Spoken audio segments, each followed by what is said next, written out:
You know how it goes this time of year. Every little storyline starts getting blown out of proportion, and before we've even seen a single snap, people are already acting like they know exactly how everything is going to play out.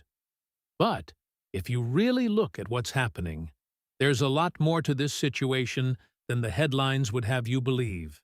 So let's break it all down and talk about what this could actually mean for Seattle moving forward. Before we jump in, make sure to hit that like button and let me know you're watching by dropping "Go Hawks" down in the comments. The conversation surrounding Seattle's new offensive coordinator has reached a point where it feels like the debate is becoming bigger than the actual evidence available.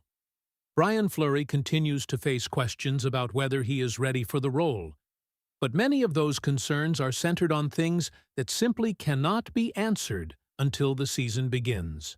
The biggest criticism continues to be that he has never called plays before, and while that fact is true, it also ignores one obvious reality that every successful offensive coordinator has experienced at some point in their career. Everyone has a first opportunity. No coach entered the NFL already proven as a play caller. Every respected offensive mind eventually reached the moment when an organization trusted them enough to hand over the responsibility, and Seattle has now decided that Fleury deserves that same opportunity. That does not mean there should be zero questions. Asking whether a first-time play caller will succeed is completely reasonable. It is part of evaluating any coaching hire. The problem comes when that single fact becomes the entire argument against him before he has coached a single regular season game. There is a significant difference between healthy skepticism and assuming failure before any evidence exists. At this stage, nobody truly knows what kind of play caller Brian Fleury will become. The Seahawks themselves will not know until meaningful games are played, and the answers will likely come over the course of the season rather than immediately. One reason there is confidence inside the organization is because of the man who made the decision.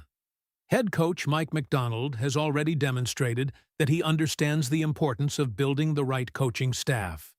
According to the discussion, Macdonald knows when change is necessary, understands what he wants his offense to become, and was convinced that Fleury could help achieve that vision.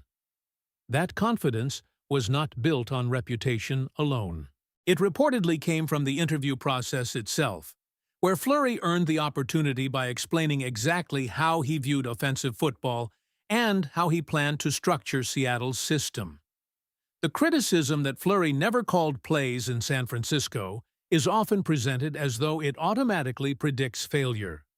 While Kyle Shanahan handled play-calling duties there, that alone does not invalidate Fleury's experience. Every offensive coach who eventually becomes a coordinator spends years learning under someone else before receiving the chance to lead an offense.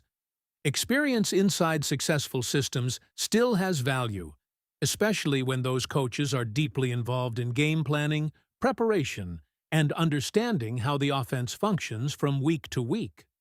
The comparison made during the discussion highlights that point perfectly. Nobody expects a future play caller to somehow arrive with years of experience before ever being given responsibility.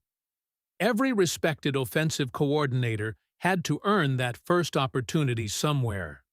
Seattle is simply making that investment now with Brian Fleury, believing his preparation has positioned him to handle the role. Another major question surrounding Fleury focuses on whether he can actually build a successful offensive scheme. Again, that answer cannot be fully known until games are played, but there is an important detail that explains why Seattle ultimately hired him. The offense he presented during the interview reportedly reflected many of the principles he worked with during his time in San Francisco. Rather than creating something entirely different, the expectation is that Seattle will install a similar offensive philosophy while adapting it specifically to the personnel on its own roster. That distinction matters because successful offenses rarely copy another team without adjustments. Every roster presents different strengths, different weaknesses, and different players capable of filling unique roles. The expectation is not for Seattle to become a carbon copy of San Francisco. Instead, the offense should borrow foundational concepts while adding its own variations, adjustments, and wrinkles that fit the Seahawks' personnel.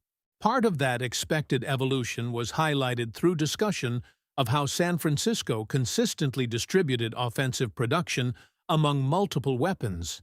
Instead of relying on one featured player every single week, the offense regularly shifted, depending on matchups and opportunities. One game might heavily feature George Kittle. Another week could revolve around Deebo Samuel. Christian McCaffrey could become the primary offensive focus, while other receivers occasionally emerged for significant performances depending on the situation. That flexibility creates unpredictability, and the expectation is that Seattle's offense could follow a similar philosophy.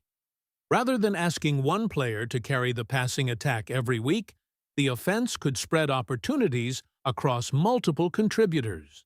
Rashid Shaheed, Cooper Kupp, and A.J. Barner were specifically mentioned as players expected to become meaningful secondary options within the passing game. The overall goal would be creating a more balanced offensive approach, instead of depending almost exclusively on one star receiver. That point becomes especially interesting when discussing Jaxon Smith-Njigba.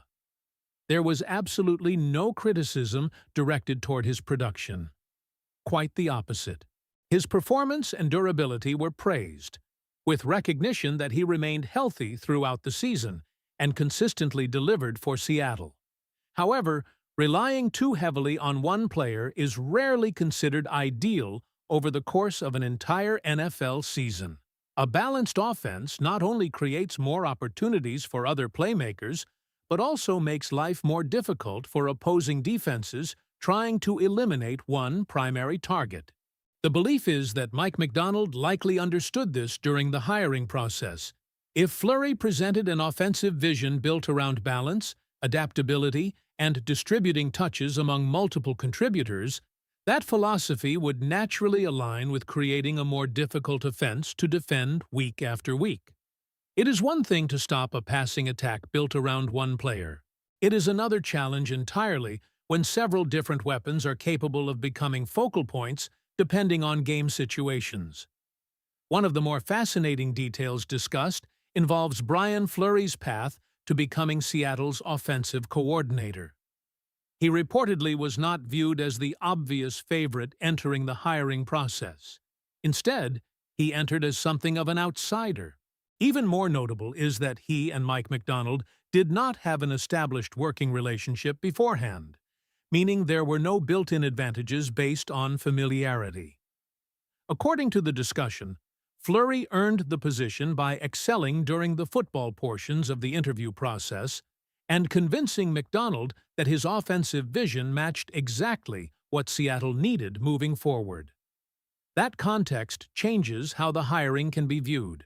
Rather than simply promoting someone because of existing relationships or comfort, the implication is that Seattle carefully evaluated candidates before deciding Fleury presented the strongest football plan.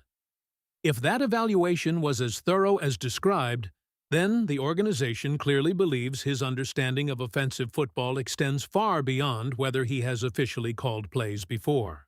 At this stage, though, every discussion eventually circles back to the same unavoidable truth. No amount of off-season debate can replace actual games.